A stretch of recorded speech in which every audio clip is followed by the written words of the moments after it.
Bismillah.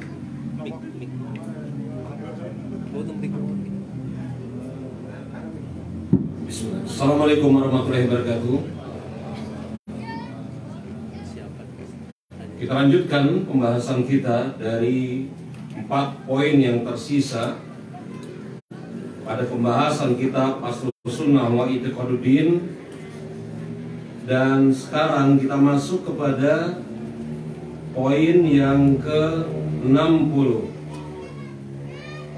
61, 62. Poin yang ke-60, wa yanhayyani an mujalasati ahlil kalami, wa yanhayyani an mujalasati ahlil kalami, wa an nazari fi kutubi mutakallimina, wa an nazari fi kutubi mutakallimina, wa yaqulani la yuflihu sahibul kalami abadan, wa yaqulani la yuflihu sahibul kalami abadan. Poin yang ke-60, dan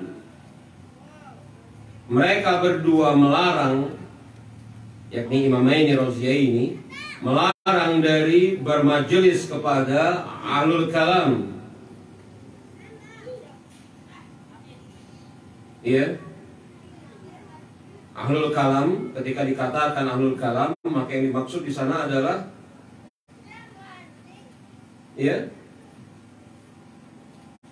orang-orang yang terjebak dengan ilmu kalam, mutakallimin min ahlil bidah, yakni orang-orang yang terjebak di dalam ilmu kalam, yang berpendapat tentang Allah Subhanahu wa Ta'ala secara khusus, berpendapat tentang agama Islam secara umum, tidak berdasarkan atsar Al-Quran maupun As-Sunnah, tetapi berdasarkan kalam, ucapan ini, ucapan itu, kalam-kalam manusia. Melarang dari bermajelis bersama ahlul bidah, ahlul kalam. Imam Barbahari rahimahullahu ta'ala, beliau mengatakan dalam kitab beliau Syarhus Sunnah. Apa kata Imam Barbahari? Imam Barbahari mengatakan, wa'lam annaha lam takun zandaqatan wala kufrun wala syukukun wala bid'atan wala dolalatan wala hayratun fid din illa minal kalam. Kata Imam Al-Barbahari dalam kitab beliau Syarhus Sunnah, ketahuilah bahwasanya tidaklah seseorang menjadi zindik, menjadi kufur, dia ragu terhadap agamanya, terjatuh kepada perbuatan bid'ah dan tersesat di dalam agama, kecuali lewat pintu ilmu kalam. Siapa ahlul kalam? Kata Imam Al-Barbahari, wa ahlul kalam wal jadalil wal miraw wal khusumati. Ahlul kalam adalah orang yang berbicara tentang agama dengan ucapan-ucapan manusia, bukan dari wahyu Allah maupun Rasulnya. Mereka yang memperdebatkan agama, bermusuh-musuhan di dalam perkara tersebut dan semisalnya. Ini ucapan Imam Al-Barbahari rahimahullahu ta'ala, yang menunjukkan kepada kita seorang muslim seharusnya berhati-hati dari bermajelis bersama ahlul kalam, karena bisa jadi kemudian dia terjebak kepada pemahaman-pemahaman yang keliru tersebut. Dan berhati-hati dari melihat kitab mutakallimin. Maka kewajiban seorang muslim yang memiliki kecemburuan terhadap akidahnya, agamanya, adalah berhati-hati dari kitab mutakallimin.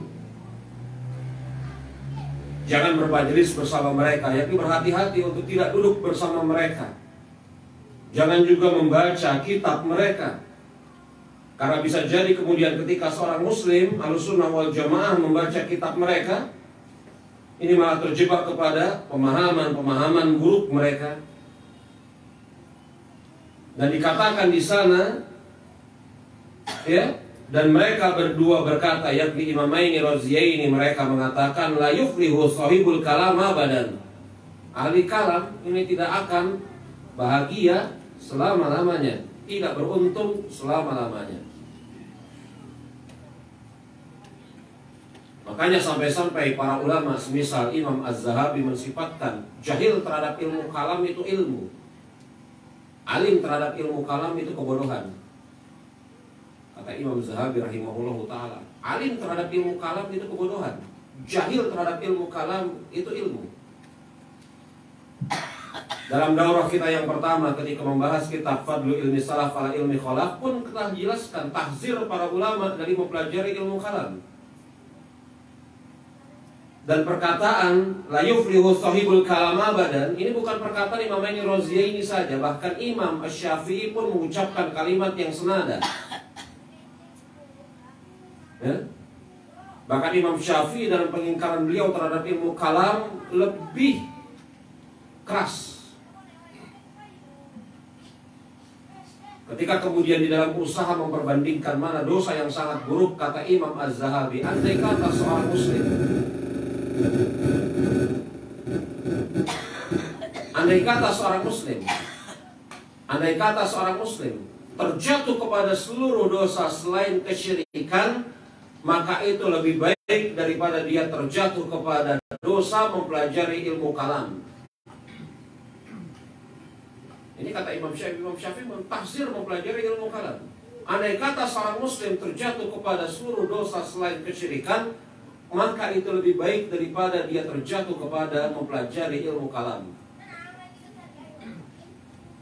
Bahkan Imam Syafi'i memiliki ucapan yang lain.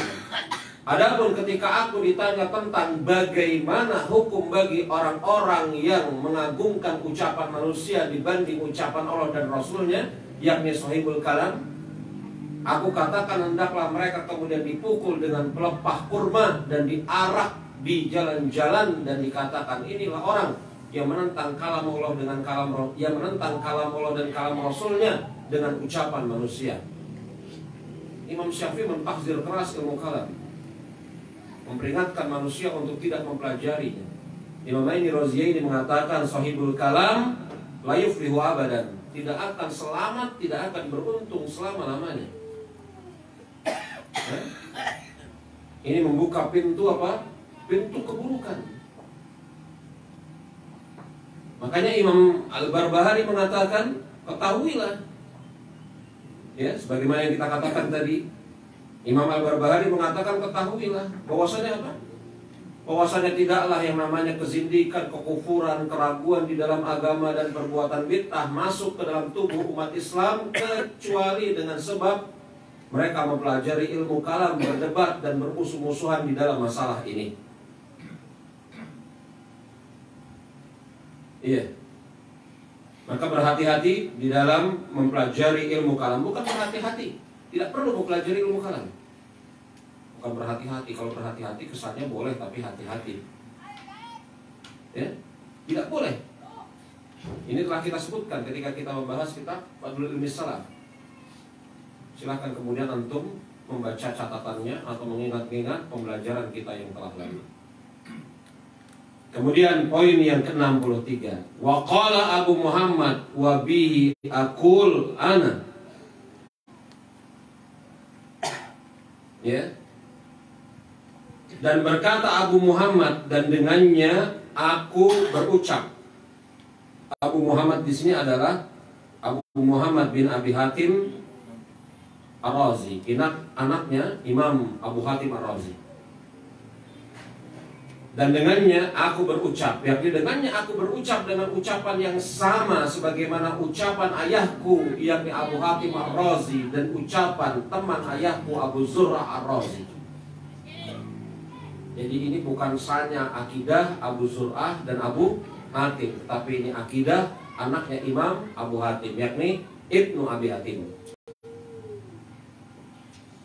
Waqala Abu Muhammad wa bihi aqul ana. Berkata Abu Muhammad, yakni Abu Muhammad bin Abi Hatim Ar-Razi, dengannya aku berucap. Yang berkonsekuensi dengannya aku berucap dan juga berkeyakinan. Karena sekedar mengucapkan Al-Quran kalam Allah bukan makhluk misalnya, tanpa meyakini hal seperti itu kan gak ada guna. Ya kan? Misalnya ada orang mengatakan Al-Quran kalam Allah bukan makhluk, dia semata-mata apa? Talafut, mengucapkan seperti itu secara lisannya, tapi tidak meyakini, kan gak ada guna. Maka ucapan Abu Muhammad ini kita bawa kepada makna wa bihi aqul, dan aku berkata dengannya dan aku meyakini dengan keyakinan seperti itu. Wa qala Abu Ali bin Hubais al-Muqri, dan juga berkata Abu Ali bin Hubais al-Muqri wa bihi aqul, dan dengannya aku berucap dan berkeyakinan. Wa qala Syekhuna Ibnu Muzaffar wa bihi aqul, dan berkata guru kami Ibnu Muzaffar, dan dengannya aku berucap dan berkeyakinan. Wa qala Syekhuna yakni al-Musannif al-Lalaka'i wa bihi aqul, dan berkata guru kami yakni al-Musannif Imam Abdul Qasim Al-Lalaka'i dalam kitab beliau Syarah Ushul I'tiqad Ahlussunnah wal Jamaah, dan dengannya aku berucap dan berkeyakinan. Jadi sumber tertua dari akidah Imamaini Az-Raziyaini, ya, sumber tertua dari akidah Imamaini Az-Raziyaini ini dicatat dengan baik oleh Imam Al-Lalaka'i dalam Syarah Ushul I'tiqad Ahlussunnah wal Jamaah, dan beliau ulama yang hidup di abad 4 Hijriah. Begitu ya. Jadi Imam Al-Lalaka'i punya buku judulnya Syarah Ushul I'tiqad Ahlussunnah wal Jamaah dalam 2 jilid yang menjelaskan akidah Ahlussunnah wal Jamaah. Kemudian di dalam buku itu Imam Al-Lalaka'i meriwayatkan dengan riwayat dari siapa? Ibnu Muzaffar. Ibnu Muzaffar mendapatkan riwayat dari siapa? Abu Ali bin Hubais. Abu Ali bin Hubais mendapatkan riwayat dari siapa? Abu Muhammad. Abu Muhammad ini mendapatkan riwayat dari siapa? Dari ayahnya Imam Abu Hatim Ar-Razi dan Abu Zur'ah Ar-Razi. Jadi dari musannif penulis kitab ke Imamaini Raziyaini ada berapa sanad orang? Musannif tidak terhitung.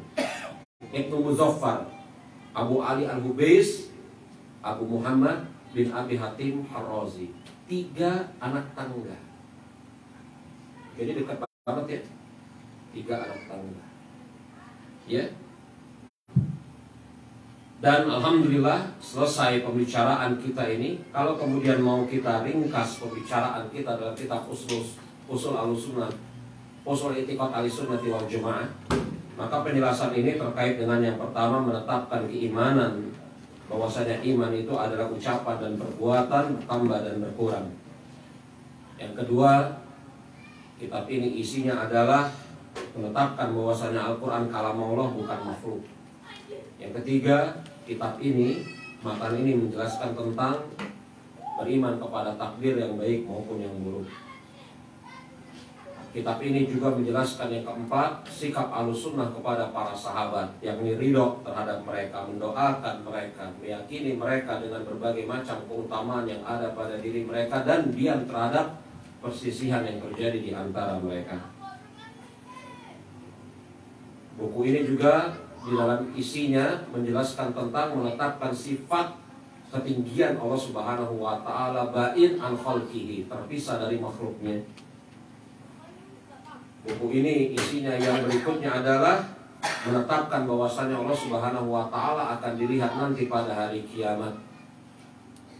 Hadis buku ini juga menetapkan bahwasanya surga dan neraka telah ada dan akan ada selama-lamanya, tidak fana, dan seterusnya. Jadi kalau antum perhatikan buku ini isinya berbagai macam akidah Ahlussunnah wal Jamaah. Kalau kemudian antum cermati, maka dia berisi kurang lebih sekitar 50 keyakinan Ahlussunnah wal Jamaah. Allahu a'lam bishawab. Baik, ada yang mau ditanya, saya persilakan.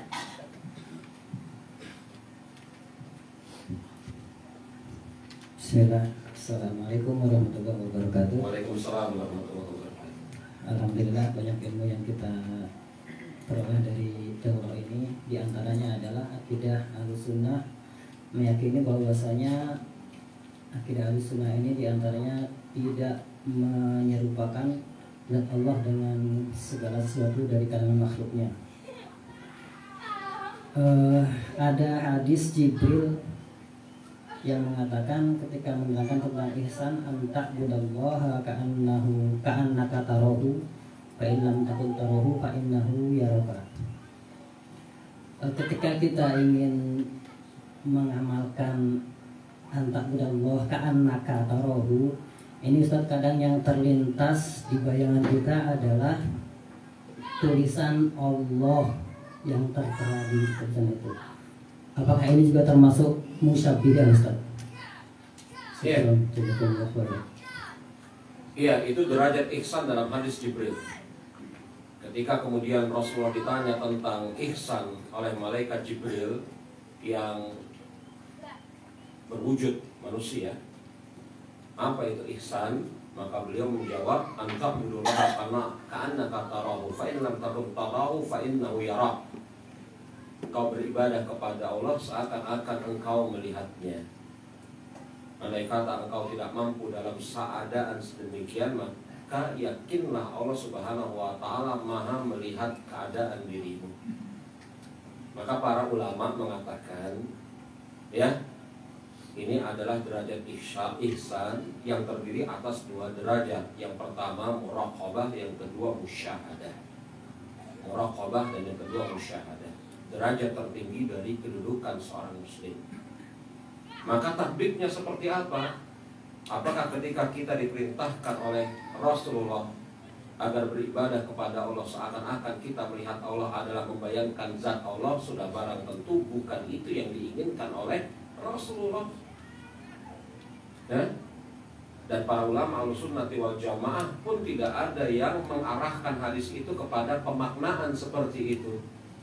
Lalu maksud dari hadis itu apa? Seakan-akan engkau melihat Allah, maka di sana maknanya adalah seakan-akan engkau melihat kebesaran Allah Subhanahu wa ta'ala yang Allah Subhanahu wa ta'ala bentangkan di hadapanmu, berupa tanda-tanda kebesaran Allah, ayat-ayat kauniyah, ayat-ayat syar'iyahnya.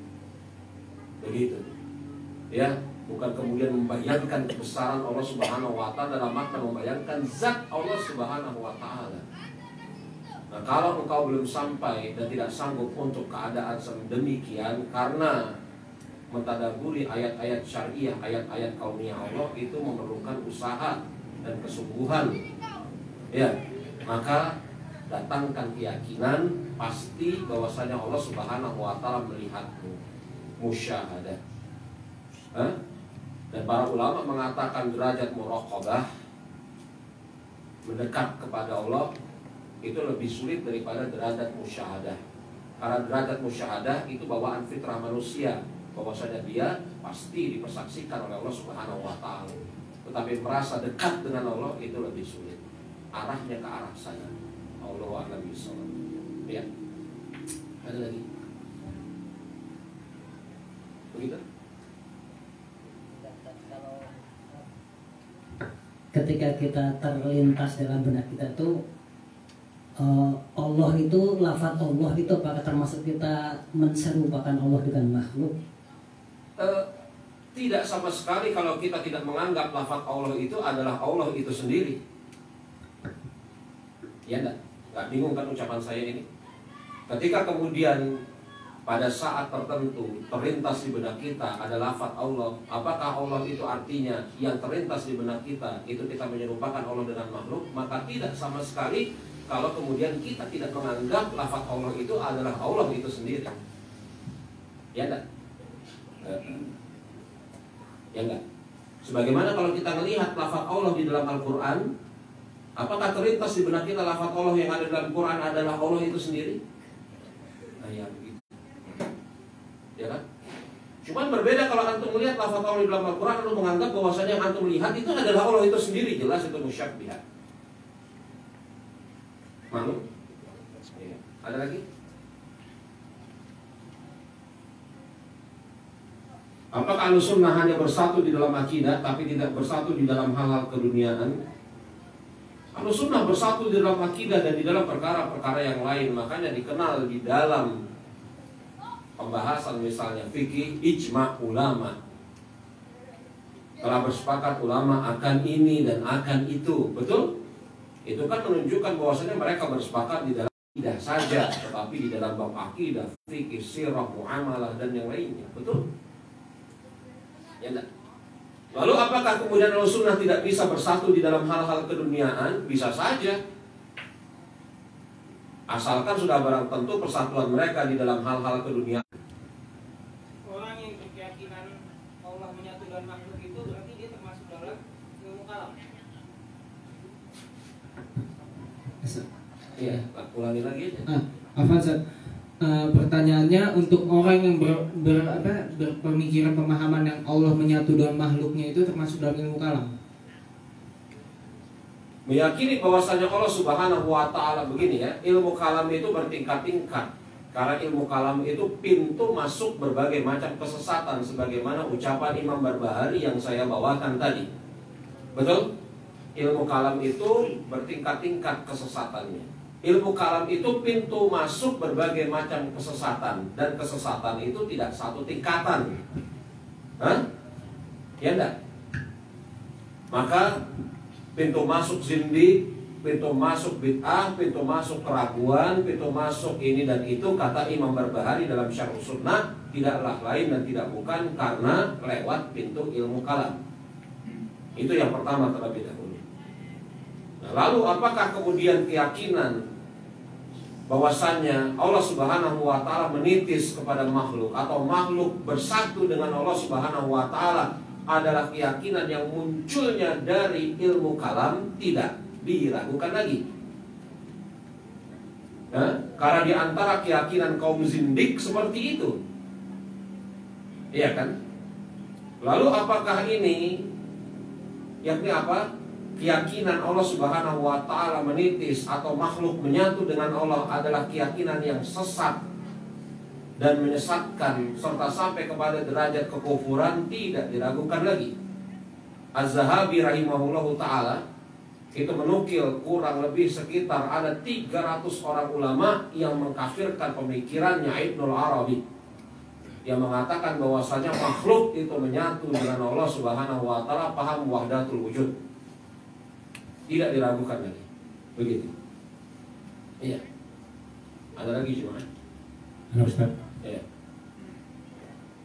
Dari 63 poin ini ada 2 poin yang Anda belum paham Ustaz.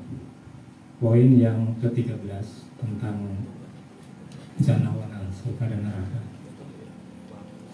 Kemarin ketika Ustaz menjelaskan tentang poin ke-13 ini muncul pertanyaan apakah surga dan neraka itu sudah ada bentuknya atau belum, macam itu. Kemudian Ustadz bertanya kepada kami tentang bidadari. Apakah bidadari itu perempuan yang soleh kemudian meninggal menjadi bidadari? Kami bingung di sini Ustadz. Tapi setelah Ustadz membawa dalil Ar-Rahman ayat 105, itu menjadi terang sekali seperti layaknya matahari di siang hari.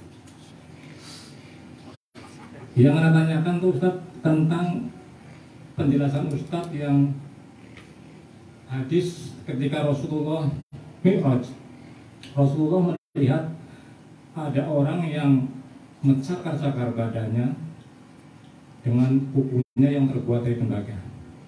Ini nasnya jelas, redaksinya pun jelas. Kemudian muncul pertanyaan lagi kemarin, apakah ini penduduk asli atau bukan? Seperti itu. Ana hanya ingin dikoreksi Ustaz. Ana beda paham dengan Ustaz, beda cara memahami. Kalau beda pendapat itu wilayah ulama. Karena Ana pernah menjawab semacam itu, takut kalau salah, dan Allah ampun Ustaz.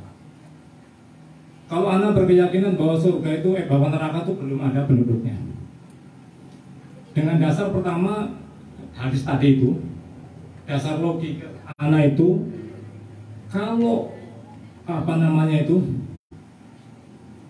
orang yang dimaksud dalam hadis itu adalah dosa hibah, kemudian udah dimasukkan ke dalam neraka, berarti orang itu sangat lama sekali di dalam nerakanya, karena Rasulullah pada waktu itu hidup udah lama, itu udah ada logikanya. Yang kedua, kalau memang itu penduduk neraka asli seperti dari tadi, ini lebih nggak masuk akal lagi, karena nggak mungkin orang diciptakan dalam neraka kemudian hibah. Apa yang mau dihibahi di dalam neraka? Karena dia memang penduduk neraka. Karena berbeda dengan bidadari tadi. Ana pernah menjawab itu Ustaz, mohon dikoreksi, bahwa itu adalah sebuah gambaran atau ilustrasi bahwa pelaku dosa hibah atau dosa semacam itu adalah ini, seperti ini, dicakar-cakar, ilustrasi atau gambaran. Sebagaimana Rasulullah ketika Mi'raj itu melihat seorang wanita yang tambah tua, tambah cantik. Maka hal itu ditanyakan kepada Jibril. Ya Jibril, siapa si perempuan ini? Maka Jibril menjawab, ini adalah dunia yang semakin lama semakin bagus. Kan tentunya muncul pertanyaan Ustaz, setelah Rasul pulang ke bumi, ngapain juga perempuan itu? Nggak ada gunanya di situ, karena itu sebagai sampel di situ kan. Nah, apakah jawaban anak ini menyimpang Ustaz? Mohon penjelasannya. Yang pertama dulu ya Pak ya, ini kan ada dua pertanyaan. Ini pertanyaan Bapak ini patut kita apresiasi. Ya, karena beliau bukan cuma sekedar mendengar, tetapi berusaha memahami dan menghadirkan pertanyaan yang sungguh sangat berbobot. Kalau kemudian surga dan neraka telah ada dan itu keyakinan Ahlus Sunnah, begitu, maka apakah kemudian muncul pertanyaan berikutnya untuk menghadapi atau mengkonter pemahaman Mu'tazilah dan yang semisalnya yang berpendapat surga dan neraka belum ada, karena apa faidahnya sudah ada padahal penghuninya belum, kan begitu. Maka di dalam runtutan untuk mengkonter pemahaman Mu'tazilah, para ulama menghadirkan sebuah pertanyaan, dan itu biasa. Kalau kita baca buku-bukunya ulama, mereka menghadirkan sebuah pertanyaan, kemudian mereka bahas, mereka jawab sendiri gitu ya. Dengan mereka kuatkan pendapat ini, pendapat yang lain mereka lemahkan, mereka bantah dari berbagai macam sisi, maklum. Betul ya? Maklum itu. Bagi yang sering atau pernah membaca buku ulama model-model seperti itu. Lalu kalau kemudian surga dan neraka telah ada sekarang, untuk apa?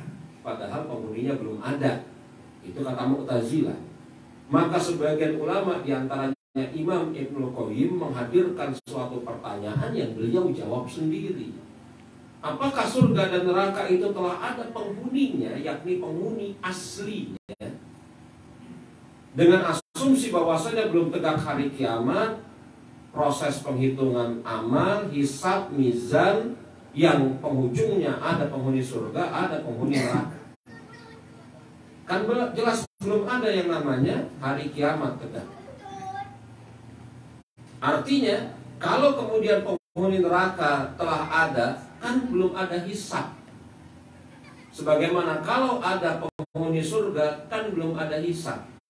Maka yang didatangkan pertanyaan oleh Imam Ibnu Qayyim, apakah telah ada penghuni aslinya? Maka beliau jawab, untuk surga ada, dalilnya itu.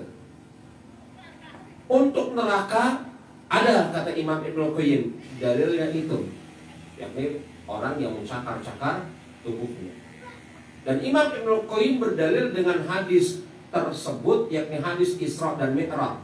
Walaupun kemudian pemahaman Ibnul Qayyim ini itulah pemahaman beliau, dan di sana memang ada sebagian ulama yang berpendapat, walaupun saya tidak setuju dengan pendapat ulama yang seperti ini, bahwasanya apa yang Rasulullah lihat, penghuni surga dan penghuni neraka itu hanya ilustrasi gambaran, bukan sesuatu yang merupakan wujud aslinya.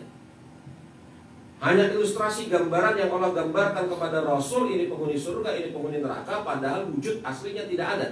Memang ada ulama yang berpendapat seperti itu, tetapi Imam Ibnul Qayyim bantah. Kalau kemudian yang diinginkan di sana adalah ilustrasi, begitu, maka harus datang penjelasan bahwasanya itu hanya penggambaran saja. Karena dalam satu kaidah pembicaraan yang baku di sisi ulama, bahkan di sisi manusia secara umum, asal dari ucapan harus dimaknai sesuai dengan makna aslinya. Kalau kemudian tidak boleh dipahami sesuai dengan makna aslinya, harus datang penjelasan ini bukan makna asli. Betul? Maka ada suatu kaidah yang baku berbunyi, al-aslu fil kalam al-haqiqah. Asal dari ucapan itu harus dipahami awalnya secara hakikat. Kalau yang diinginkan hakikatnya bukan itu, harus datang keterangan yang memalingkan dari makna hakikat. Jelas? Nah, permasalahan di dalam masalah ini, penghuni surga clear. Lalu bagaimana penghuni neraka? Ya, ada orang yang mencakar-cakar dan seterusnya, yang menunjukkan bahwasanya dia melakukan perbuatan ghibah sebagaimana yang dikabarkan oleh Rasulullah. Padahal belum tegak hukuman atas pelaku ghibah karena belum tegak hari kiamat. Apakah ini ilustrasi? Imam Ibnul Qayyim menolak. Kalau dikatakan ini sebagai ilustrasi, harus datang keterangan bahwasanya ini hanya penggambaran. Dan Rasul tidak pernah mendatangkan keterangan tambahan, ini bukan hakikat, tetapi ini ilustrasi. Rasul tidak pernah mendatangkan keterangan tambahan, ini hanya ilustrasi. Artinya apa? Asal dari kalamnya Rasulullah, beliau melihat seperti itu, memang wujudnya ada. Ini yang kemudian dikatakan oleh Imam Ibnul Qayyim ketika beliau mengkonter pendapat yang lain. Tapi saya katakan, Pak, sebagaimana juga kepada antum semua ikhwan, pendapat yang mengatakan bahwasanya neraka belum ada penghuninya pun ada di kalangan ulama Ahlussunnah dan dikonter oleh Imam Ibnul Qayyim. Begitu ya. Lalu kemudian apa? Apakah contoh tersebut adalah satu-satunya contoh yang menegaskan bahwasanya penghuni neraka aslinya telah ada? Ada. Buktinya apa? Wa khuliqal syaitan min jana min marij minan nar. Oh, jelas itu. Dalam hadis ini kemarin nggak saya sampaikan. Dalam suatu hadis yang diriwayatkan dari jalur Imam Abu Daud, dan Allah Subhanahu wa taala menciptakan syaitan yang berasal dari kerak api neraka jahanam. Maka syaitan merupakan penghuni asli dari neraka, sebagaimana kemudian apa? Bidadari merupakan penghuni asli dari surga. Tetapi lagi-lagi, kalau surga memang telah dikuatkan dengan itu, neraka memang ada maudhu khilaf. Begitu, Pak. Kalau ya, yang kedua. Kemudian yang poin ke-33, Ustaz, mengenai menghukumi manusia itu hanya boleh dengan zahirnya saja. Secara zahir. Secara zahir. Ustaz mengambil contoh orang yang ini nggak usah disoal, karena fasik ini pasti di ujung kehidupannya ini nggak benar. Kalau kita nggak tahu, sedetik setengah nggak tahu. Lalu kalau dibalik bagaimana, Pak? Kalau dibalik gimana? Misal kita melihat zohirnya ini memang nggak pernah sholat, nggak pernah sholat sama sekali, ketanggal, ya kan? Kemudian kita meninggal ya, Ustaz. Kita baik sangka, siapa tahu sejam sebelumnya dia bertobat. Lalu kita kan dalilnya kan nggak boleh menyolati manakala orang itu nggak sholat. Ada yang ekstrim semacam itu tadi. Lalu kita baik sangka, siapa tahu memang setengah jam sebelumnya obat, soal saya nggak tahu. Kemudian saya baik sangka nyolati. Tentu ini sebenarnya nggak semacam itu, Ustaz. Mohon penjelasannya. Kalau di dalam permasalahan meninggalkan sholat, begitu ya. Memang ulama khilaf di dalam menghukumi orang yang meninggalkan sholat. Bagi yang berpendapat bahwasanya orang yang meninggalkan sholat secara sengaja, walaupun dengan alasan malas, begitu, dan dia tetap berkeyakinan akan wajibnya sholat kufur seperti mazhabnya Imam Ahmad, maka konsekuensi dari penghukuman tersebut tergantung suatu pendapat. Kalau ada orang yang meninggalkan sholat secara sengaja, maka tidak perlu disolatkan. Ya enggak? Ini mazhabnya Imam Ahmad. Tapi apabila kemudian memilih konsekuensi mengikuti mazhab jumhur, diantaranya mazhab Imam Syafi'i, orang yang meninggalkan sholat dalam keadaan malas dan tetap berkeyakinan akan wajibnya sholat, begitu, ya, maka apa? Maka dia tetap sebagai seorang muslim. Andai kata dia mati dalam keadaan tidak pernah sholat, gitu ya, maka tetap dia wajib disolatkan. Permasalahannya begini, sebenarnya bukan situ masalahnya. Ya, orang yang meninggalkan sholat ini, dia itu sebenarnya mengikuti mazhab apa?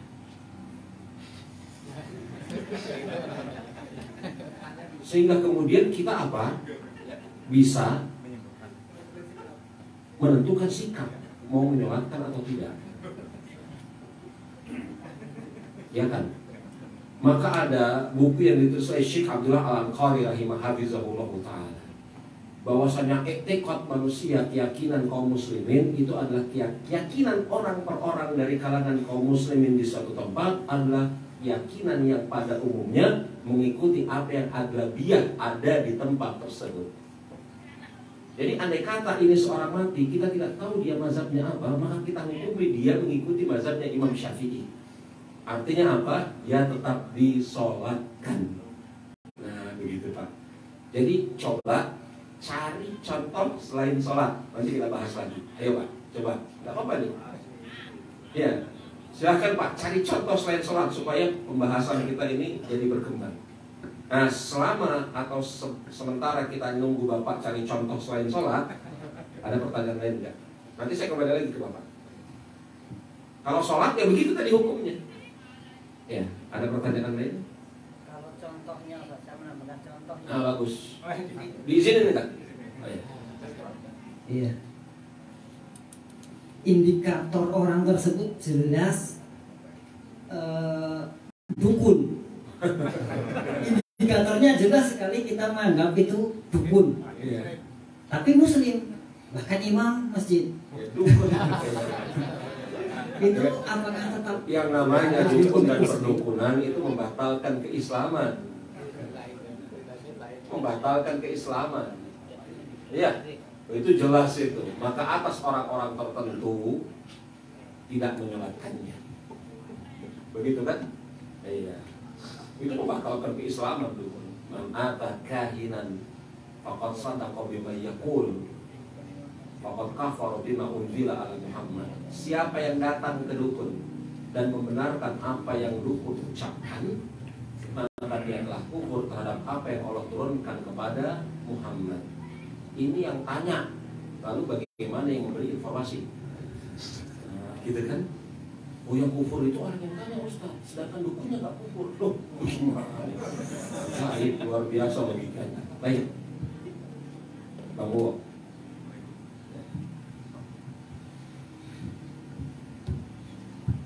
Tanya Ustaz, ini mengulangi dari perkataan antum tadi dari si Fulan ini Ustaz. Si Fulan apa? Tadi pagi kita bahas Ustaz, cuman agak sedikit biar lebih jelas nama Paham saya si Fulan. Fulan aja deh. Fulan. Salafiyun itu bersatu dalam akidah. Oh pertanyaan tadi. Iya, Ustaz. Maka setan akan menggodanya dengan berselisih dalam perkara dunia. Akidah ahlul bid'ah berselisih di dalam akidah, maka setan menggodanya dengan menyatukan mereka dalam urusan dunia. Anak itu karena tadi cuma terputus kita mau ke sini agak terpotong, jadi tolong dijelaskan. Apa yang mau dijelaskan dari ya maksud anak itu? Itu? Anak dalam perkara berselisih dalam perkara dunia itu apa? Mau gara-gara masalah bisnis atau gimana gitu? Iya, salah satunya. Gara-gara parkir bisa berselisih. Gara-gara rebutan ayam goreng bisa berselisih. Ahlussunnah wal Jamaah jamaah Sunni Salafi mereka bersatu di dalam bab akidah. Betul? Mereka meyakini Allah istiwa al-ars ba'in an khalqihi. Mereka meyakini Al-Quran kalam Allah bukan makhluk. Mereka meyakini tentang keutamaan Abu Bakar dan Umar. Mereka meyakini bahwasanya Allah itu laisa kamitslihi wa huwas samiul basir. Akidah mereka sama. Lalu cara setan untuk memecah belah mereka dari titik mana? Setan kan tidak pere, tidak istirahat. Hah? Sampai orang tersebut apa? Mati. Betul enggak? Apakah setan pere? Istirahat dari mengganggu manusia? Enggak. Sampai kapan? Sampai orang itu mati. Maka cara setan mengganggu seorang salafi lewat mana? Bukan lewat akidah. Cara setan memecah belah persatuan seorang salafi dari mana? Bukan dari akidah, akidah mereka satu. Maka setan masuk lewat pintu yang lain, pintu keduniaan. Kan begitu? Hah? Kalau secara akidah insya Allah ta'ala kan sama. Udah deh, sekarang nggak perlu antum jawab ya. Mungkin antum punya teman yang ada masalah sama antum sekarang ini. Bayangin aja namanya di belakang antum, betul? Teman antum ngaji Ahlussunnah wal Jamaah enggak? Memiliki keyakinan Allah istiwa al-ars, berpendapat bahwasanya Al-Quran kalam Allah bukan makhluk, meyakini bahwasanya Allahu ilmuhu ala kulli syai, ilmunya meliputi segala sesuatu, meyakini bahwasanya laisa kamitslihi syai' wa huwas samiul basir. Sama ya, semuanya yang antara antum dengan teman antum yang lagi berselisih ini secara akidah. Sholatnya sama. Sama-sama gerak-gerakin jari atau sama-sama nggak gerak-gerakan jari, sama-sama rapat, sama-sama nggak isbal dan seterusnya. Lalu kira-kira bersisih dengan dia lewat pintu mana? Utang yang nggak dibayar, rebutan ayam goreng, rebutan akhwat.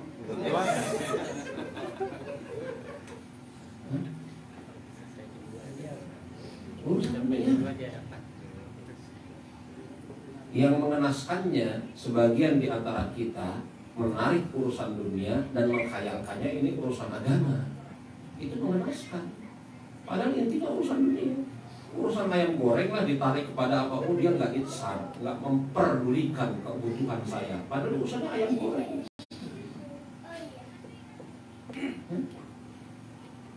Setan tidak berhenti mengganggu. Jadi jangan antum kira bahwasanya Sunni Salafi itu bebas dari gangguan setan. Setan terus mengganggu lewat berbagai macam pintu.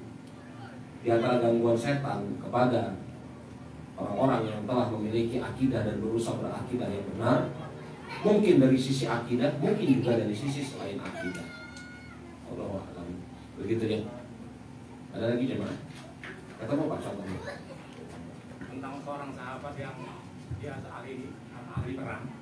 Ngomong perang apa? Perang yang dia kabarkan final. Yang dikabarkan final. Oh iya, ya Rasul yang mengatakan kan? Iya, Rasul yang mengatakan begitu kan. Rasul mendapatkan wahyu bahwasanya apa? Sebelum dia mati dia membunuh dirinya sendiri. Rasul mendapatkan wahyu dari Allah. Betul. Adapun kita tidak mendapatkan wahyu dari Allah tentang keadaan batin orang tersebut. Nah, pertanyaannya Ustaz. Betul. Bagaimana kalau kita punya kawan dia sholat tapi dia bunuh diri? Ya, makanya pelaku bunuh diri di dalam syariat kita tidak layak untuk disolatkan. Berarti kita boleh kan? Iya. Biarkan orang-orang lain yang menyolatkannya, bukan kita. Kan begitu. Baik, ada lagi jemaah? Tadi siapa yang bertanya? Saya Ustaz. Tanya Ustaz. Izin tanya Ustaz. Iya, kita batasi sampai 5/4 ya. Pembahasan masalah surga dan neraka. Karena surga yang paling menarik Ustaz.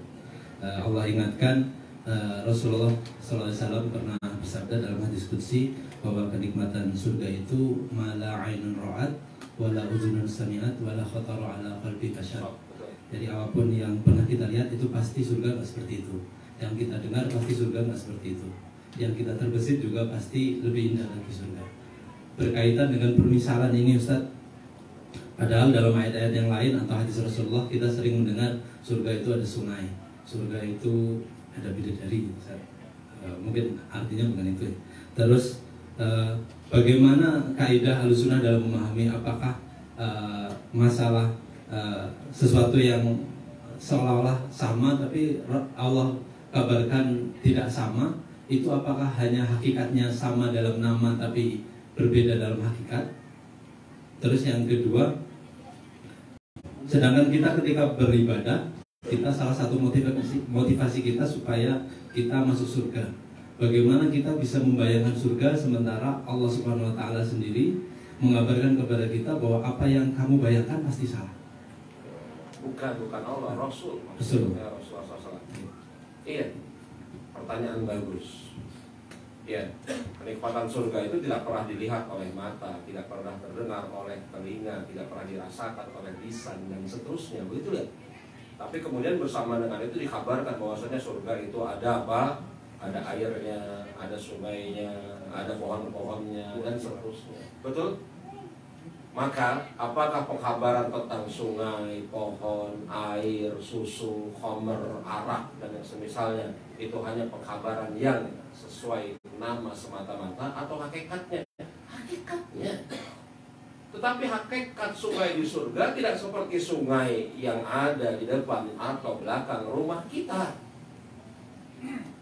Antum bayangkan surga, antum bayangkan misalnya manusia seluruhnya sepakat sungai yang paling bagus di muka bumi, sungai apalah, kita anggap aja manusia bisa bersepakat. Walaupun kemudian kayaknya manusia nggak bakalan bisa bersepakat tentang sungai apa yang terbagus di muka bumi. Betul? Anggap aja manusia bisa sepakat bahwasanya sungai yang terbagus di muka bumi adalah misalnya kali ini, sungai ini, gitu ya. Maka sungai yang terbagus di muka bumi itu tidak sebanding dengan sungai yang ada di surga, tetapi sama-sama sungai. Begitu. Iya kan? Maka itu makna tidak pernah dilihat oleh mata.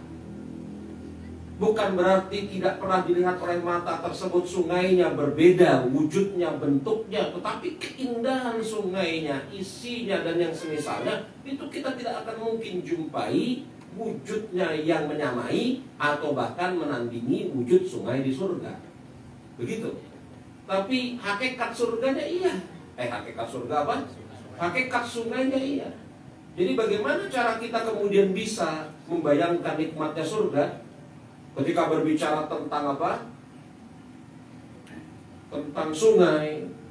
Ya, ketika berbicara tentang buah-buahannya, ketika berbicara tentang apa? Anginnya, ketika berbicara tentang hewan-hewannya. Maka kita memiliki gambaran di satu sisi, yakni gambaran apa? Wujud yang ada di dunia, tetapi sungguh lebih sempurna daripada wujud yang kita lihat tersebut. Wujudnya ada. Ada seorang sahabat yang gemarnya mengembala kambing. Ini wakil, ini kejadian. Ada seorang sahabat yang gemarnya menggembala kambing. Kemudian Rasul menceritakan tentang nikmat surga, dia termenung. Dia bertanya kepada Rasulullah, "Ya Rasulullah, apakah mungkin penduduk surga menggembala ternak?"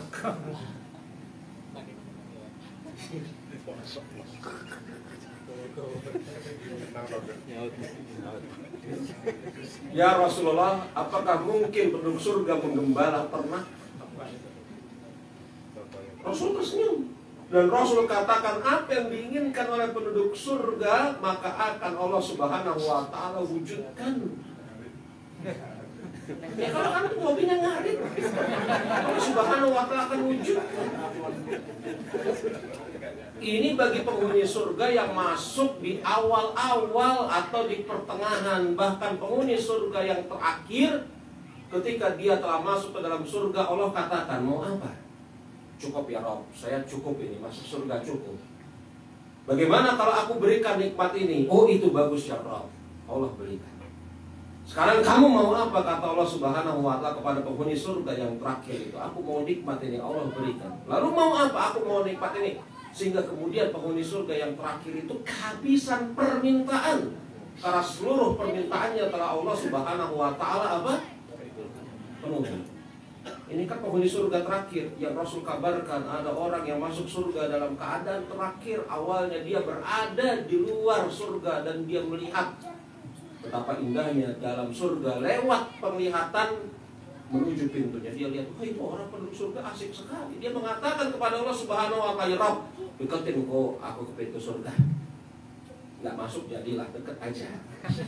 Kata ini penghuni surga yang terakhir. Kata Allah Subhanahu wa Ta'ala, wahai hambaku, apabila aku penuhi permintaanmu, apakah engkau berjanji untuk tidak meminta selain itu? Aku berjanji ya Rabb. Allah Subhanahu wa Ta'ala kabulkan permintaannya. Dia duduk di pinggir pintu surga, belum masuk. Riwayatnya panjang, riwayat Imam Ibnu Abi Asim di dalam kitab beliau As-Sunnah. Wah, ketika dia dekat pintu surga, makin jelas isinya, betul. Makin tercium wanginya, makin nampak orang-orang yang melakukan berbagai macam perbuatan-perbuatan indah. Ya Rabb, masukkan saya ke dalam surga.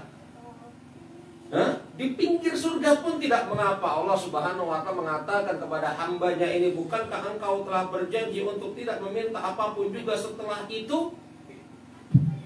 Maka demi kemuliaanku dan kemurahanku, kata Allah Subhanahu wa Ta'ala, aku masukkan engkau ke dalam surga. Maka ini hamba yang terakhir masuk ke dalam surga, masuk ke surga tetapi di pinggirnya.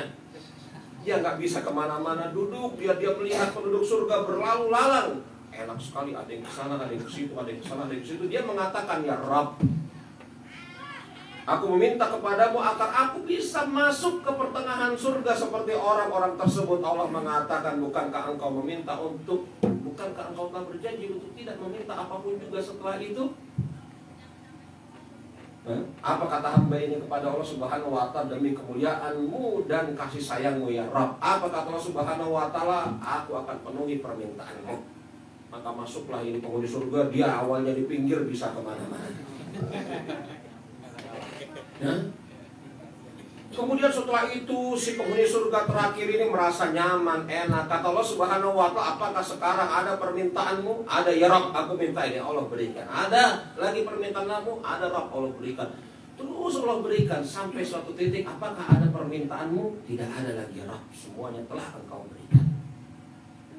Ini luar biasa. Riwayatnya panjang, bagus sekali tentang kisah penduduk surga yang terakhir yang diriwayatkan oleh Imam Ibnu Abi Asim, dan riwayatnya disahihkan oleh Syekh Albani dalam Jalul Jannah fi Tafriq Kitab Sunnah.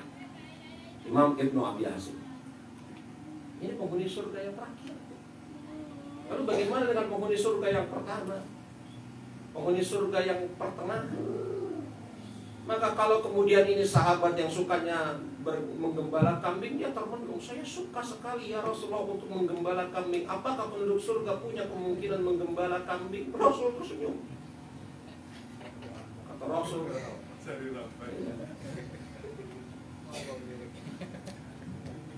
jadi tidak ada kesulitan bagi Allah Subhanahu wa Ta'ala penggembala kambing.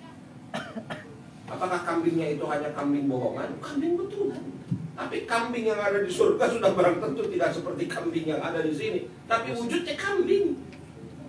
Tapi kambingnya lebih indah. Bagaimana keindahannya Allah alam. Andai kata kita bersepakat kambing yang paling indah di muka bumi adalah kambing ini, maka kambing di surga lebih indah dibanding kambing ini.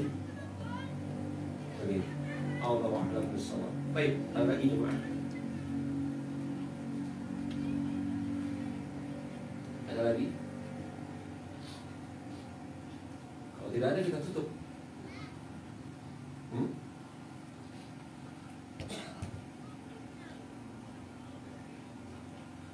Ada?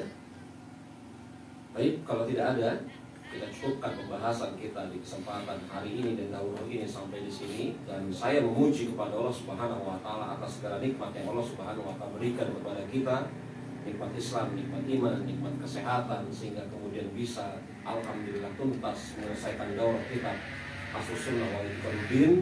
Mudah-mudahan ini menjadi amal pemberat timbangan kita di sisi Allah Subhanahu wa Ta'ala, menguatkan akidah kita, ya, akidah Ahlus Sunnah wal Jamaah, dan menjadikan kita sebagai seorang hamba yang semakin dekat kepada Allah Subhanahu wa Ta'ala.